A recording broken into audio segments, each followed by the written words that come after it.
Happy Tuesday, everyone. Today we're going to be reading chapter 26. Where we last left off, Gregor the Overlander and Lexa and the rest of the questers had just arrived back in Regalia to tell the story. So here we are. It was Sullivet Gregor ended up telling the story to. She appeared shortly after Vicus and, having kissed Luxa's wet cheeks, embraced Gregor. If he was not concerned about his injury, she was. She immediately led him down to the hospital section of the palace to be treated. While doctors cleaned and stitched his leg and tried to bring down the swelling in his nose, Gregor spilled out everything that had happened since they had parted. The journey through the rancid caves, the arrival of the spiders, Henry's attempt to kill Ripred, Boots' fever, Tick's sacrifice at the bridge, finding his dad, and the strange series of events that had fulfilled Sandwich's prophecy. When he had finished, he felt like a balloon someone had let all the air out of. He just wanted to see his dad and Boots and then go to sleep.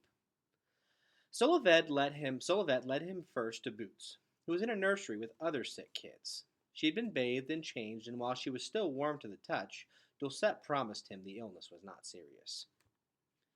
"We cannot cure many things still, but we can cure this. It is just a case of damp fever," she said soothingly.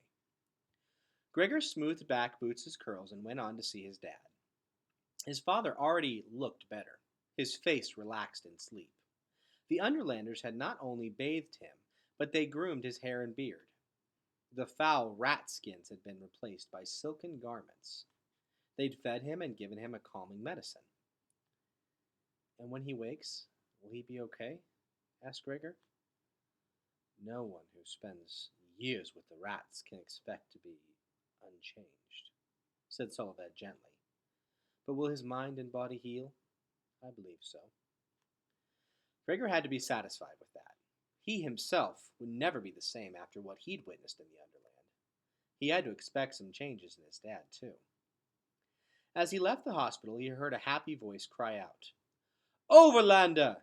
And Merith caught him up in a big central stage. In the front row sat members of the Regalia Council, including Vicus and Sullivet. In the middle of the stage, alone and stooped, stood Ares. When Gregor and Luxa ran onto the stage, Aurora fluttered out of the bleachers to join them. "Stop!" yelled Gregor, trying to catch his breath. Oh, missed a page, sorry. Merith caught him in a big bear hug. Gregor was glad to see Merith was alive, although he had injuries from recent battles.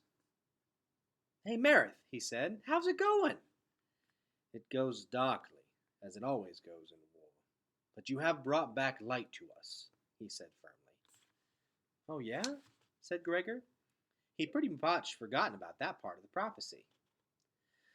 "An overland warrior, a son of the sun, may bring us back light, he may bring us back none."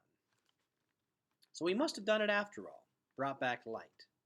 He wasn't really sure how, but if Merith said so, all the Underlanders must believe it too. "What light?" he asked. The images that filled his head were relentlessly dark. "When news of King Gorge's death reached the rats, they fell into chaos. We have driven them far back into the Deadland. Without a leader, they are in total disarray," said Merith.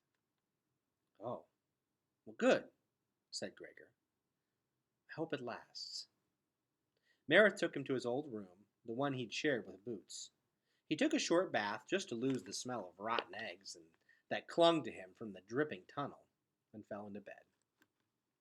When he awoke, he sensed that he had slept a long time.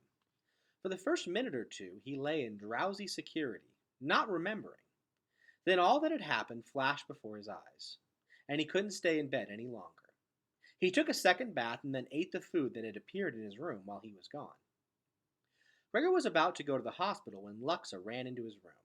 Her eyes were red from crying, but she seemed her old self. "Gregor, you must come! Hurry!" she said, grabbing his arm and pulling him after her. His first thought was that there had been an attack on the palace, but that was not it. "It's Ares! They mean to banish him," gasped Luxa, as the two of them sprinted down the corridors. "He did not know, Gregor. He did not know of Henry's plot any more than I." "I know he didn't," said Gregor. They burst into a room Gregor had not yet seen. It was like a small arena. Several hundred bats and humans sat on elevated bleachers that rose up around a central stage. In the front row sat members of the Regalia Council, including Vicus and Solivet. In the middle of the stage, alone and stooped, stood Ares. When Gregor and Luxa ran onto the stage, Aurora fluttered out of the bleachers to join them. "Stop!" yelled Gregor, trying to catch his breath. "You can't do this!" He didn't know all the ins and outs of banishment, but he did remember Luxa saying that no one survived living in the Underland alone. For long, at least. Maybe a rat like Rip Red could, but he was extraordinary under any circumstances. Everyone rose to their feet at Gregor's appearance and bowed in unison. "Welcome, warrior, and many thanks for all you have brought us," said Vicus formally, but he also gave Gregor a sad smile that felt much more personal. "Yeah, you're welcome," said Gregor. "What are you doing to Ares?" "We are about to vote on his fate," said Vicus. "There has been much debate about whether he was privy to Henry's plot." "He wasn't," said Gregor. "Of course he wasn't, or I wouldn't be standing here. He saved me and let Henry fall when he realized what was happening." "He was bonded to Henry," said a large red bat. "It is difficult to believe his innocence." "What of my innocence?" asked Luxa, her voice tight.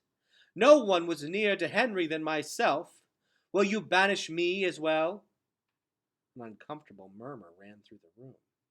Everyone knew how close the cousins had been, and yet Luxa had been the target of Henry's treachery. "Even if Ares is cleared on charges of treason, there is still the issue of his breaking of the bond," said the red bat. "That is in itself a cause for banishment." "Even when you find out you're bonded to, like, a really evil guy?" asked Gregor. "Seems like there ought to be a special rule for that." Several members of the council began to dig through piles of old scrolls, as if hoping to find an answer to this question. But others were clearly after blood. "Whether he is banished for treason or bond breaking, I care not. I just want him gone. Who among us could ever trust him again?" shouted a woman. There was an uproar in the arena. Ares seemed to hunch down even further, as if crushed by the weight of the anger against him. Gregor didn't know what to do. He couldn't stand by and watch them throw Ares out into the Deadland to fend for himself. But how could he change their minds? The red bat echoed the last words Gregor had heard clearly. "Yes! Who among us ever could trust him again?" "I could!" yelled Gregor, silencing the crowd. "I trust him with my life!" And then he knew what he needed to do. He ran to Ares and extended his hand. The bat lifted his head in puzzlement, then understood. "Oh no, Overlander," he whispered. "I am not worthy to accept." Gregor reached out and grabbed the claw on Ares' left wing with his right hand. You could hear a pin drop in the room as he spoke the words.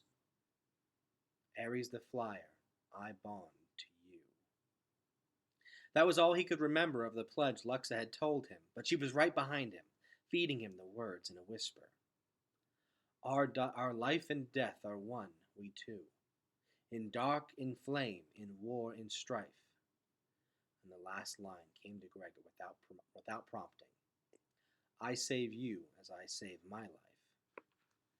Some hope had come back to Ares. The warrior bonding with him was no guarantee he would escape banishment, but it was something that could not be easily ignored. Still he hesitated. "Say it," said Gregor softly.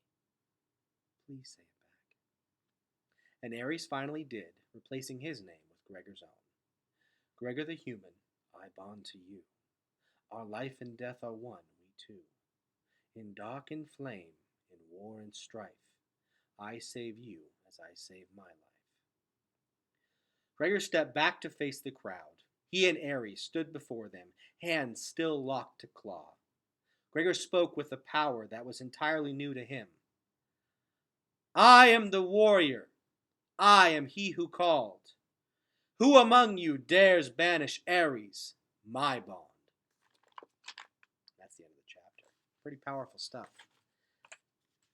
Tomorrow we will begin chapter 27, the last chapter of this book. I hope everyone has a wonderful day. I will see you tomorrow.